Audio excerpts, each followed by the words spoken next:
tu pakai batu murah.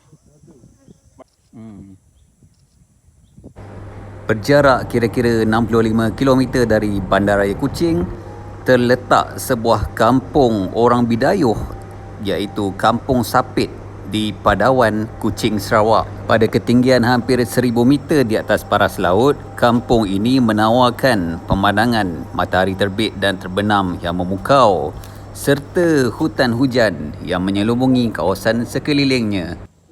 Sejarah kampung yang bermula pada tahun 1878 ini didirikan oleh dua tokoh utama iaitu Tun Jai dan Nangoh yang merupakan pemimpin masyarakat Bidayuh. Mereka berdua berhijrah dari kampung asal di Gun Tembawang sebab kekurangan ruang nak buat rumah dan mengembangkan keluarga. Bermula dengan hanya 4 buah rumah pada tahun 1880 di kampung ini, kini kampung ini mempunyai sekitar 60 buah keluarga yang mendiami kawasan ini. Antara tarikan utama di sini ialah pemandangan awan kapet, tapi disebabkan kami sampai pun dah tengah hari, makanya tak adalah awan kapetnya.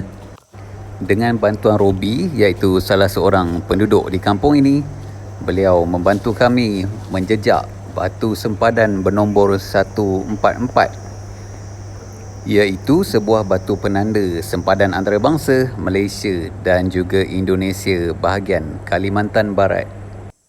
Selain daripada batu bernombor 144, ada lagi batu lain yang bernombor 145, 146 dan juga 147. Dan kata Robi, semua batu sempadan ini adalah di dalam laluan Sapit Trail Run yang telah berlangsung sebulan sebelumnya. Selain dari acara larian denai, di sini juga terdapat dua gunung yang boleh didaki iaitu Gunung Semaung dan juga Gunung Seraung.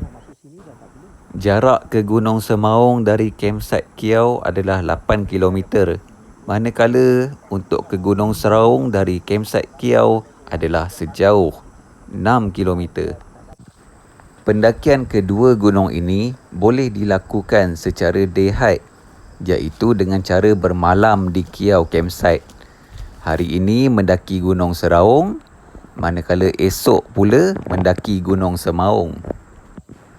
Untuk bermalam tak jadi masalah sebab campsite Kiau ini lengkap dengan kemudahan alatan memasak, tandas dan juga viewpoint yang menakjubkan.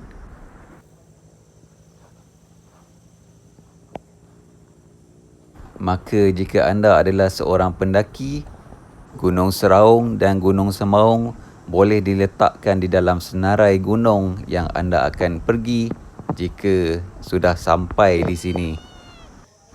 Bagi yang tidak mendaki, Kampung Sapit adalah satu kampung yang mempunyai pemandangan yang menarik sekaligus mendapat gelaran sebagai kampung di atas awan.